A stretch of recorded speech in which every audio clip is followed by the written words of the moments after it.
Bonjour à tous, nous commençons cette nouvelle saison avec un épisode où vous ne saurez plus où donner de la tête.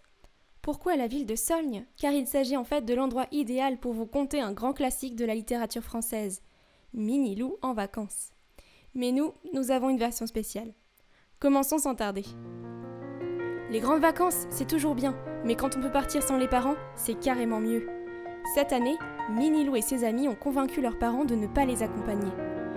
Dans le jardin qui pique de Monsieur Pic, oui, l'herbe est un peu haute, on se demande ce qu'il cultive l'autre là dans son jardin. Enfin bon, c'est pas le sujet. Voici venu le temps des au revoir. Soyez bien sages comme des images, et n'oubliez pas de mettre les ballons, recommandent les mamans.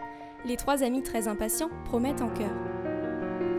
Papa Pic qui pique un peu, parce que bon, vu ses poils sur le dos là, il vient de conduire les vacanciers à la mer avec sa belle camionnette rose. Maintenant je vous quitte, dit-il. Mais surtout promettez-moi les garçons de bien vous occuper de Raphaëlla. Promis juré, bougonnent les trois compères à contre-cœur. C'est sûrement pour embêter les frères qu'ont fait les sœurs, pense Mini-Pic. Une fois que Papa Pic est reparti, Minilou, Mini-Pic et Anicet le petit cochon déballent leurs affaires et commencent à monter la tente.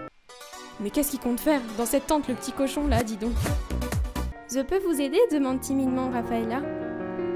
Pas question, lui crie Minilou. Le bricolage pour les hommes poilus. Va jouer à la poupée Barbie. Quoi? Mais j'ai des poils sur la jupe. Donnez-moi ce marteau. Mais rien n'y fait, les trois garçons l'ignorent tout simplement. Raphaëlla n'apprécie pas qu'on l'ignore de la sorte. Vexée, voilà qu'elle pleure et hurle si fort qu'on dirait qu'une tornade va tous les emporter. Maintenant, plus aucun doute, les sœurs sont faites pour embêter les frères, pense le Mini-Pic, alors que le petit cochon s'envole en l'air. Le lendemain, le temps est radieux. Tout le monde se retrouve sur la plage. Une partie de street poker, c'est épatant pour se mettre en forme. Si on faisait un château de sable en bois, propose tout à coup Minilou. Excellente idée, approuve également Anicet le cochon et Mini-Pic. Je peux vous aider? Demande Raphaëlla, pas très sûre d'elle. Les châteaux, c'est pas pour les filles, lui crient les trois garnements mécontents. Va faire le ménage et fais-toi des colliers avec des coquillages, ajoute Mini-Pic.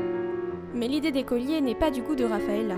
Elle se met à pleurer et à hurler si fort que toute la plage est balayée par une gigantesque tempête de sable. Les parasols, les seaux, les pelles, les journaux, les vaches, les hippos, les agneaux, tout s'envole, dégringole. Jean-Louis Leloup s'écrie sur le choc. Mais elle a pas fini de nous emmerder, celle-là! Un autre jour, un peu plus loin, Minilou, Anicet et Mini-Pic se lancent dans une grande partie de pêche. Bien sûr, il faut de la pêche quelque part dans cette vidéo, sinon ça peut pas être un chef-d'œuvre. Chacun surveille son petit bouchon avec une belle concentration. Mais voilà Raphaëlla qui s'approche et patauge devant eux. « Vous avez vu comme je nage bien, dit-elle. »« Ohé, Pimbèche, va barboter ailleurs, crie Minilou. Tu fais fuir les poissons avec tes poils dessous la jupe. » Décidément, Raphaëlla aimerait vraiment qu'on la traite avec plus d'attention. Quand même, faut pas déconner, et les poissons, elle s'en fiche. Terriblement énervée, elle pique une colère géante et hurle si fort qu'elle déclenche un gigantesque raz-de-marée.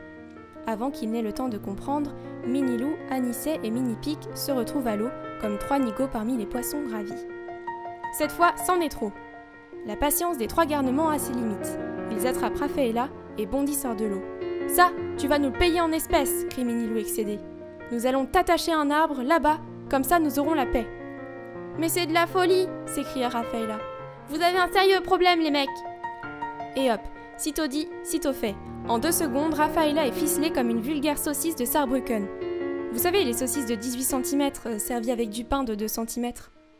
À propos de saucisses, griller pour le déjeuner, c'est une bonne idée. Quelques heures plus tard, ça y est, le barbecue est prêt. Mais... oh non! Voilà une surprise. Le gros ours légendaire, le Hooper. Et oui, dans le sud, au bord de la mer, il fallait s'en douter. Mais comment ont-ils fait pour ne pas s'en soucier? En plus, lui aussi, il aime les saucisses. « Au secours !» crient les trois amis effrayés. Raphaëlla préfère les ours en peluche, ceux qui sont tout doux. Celui-là, par contre, n'a pas l'air doux du tout. Il lui fiche même une si belle frousse qu'elle pleure et hurle de frayeur. Elle hurle si fort que l'ours terrifié s'enfuit à toute allure. Mais l'ours a quand même le temps de réceptionner le barbecue au passage en courant à toute allure.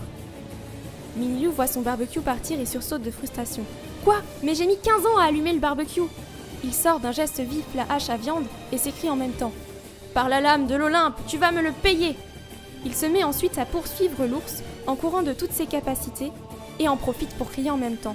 « Tout mon RSA est passé dans ce barbecue, reviens là !»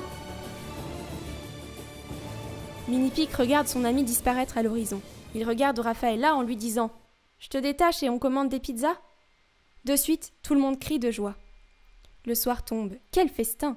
« Je peux m'asseoir avec vous ?» demande Raffaella. « Évidemment !» acceptent aussitôt les deux gourmands. « Mais où est Minilou ?» demande Raffaella. « On s'en fiche !» dit Mini-Pic. « J'ai faim, moi !»« Oh, je t'ai entendu !» dit Minilou, qui vient justement de revenir. « Mais où étais-tu passé ?» demande Raffaella. « J'ai coursé le gros ours pendant plus d'1 heure, et vous savez quoi? Pendant que je courais, j'ai eu une intense réflexion. Franchement, je pense que j'ai eu des propos carrément machistes ces derniers jours.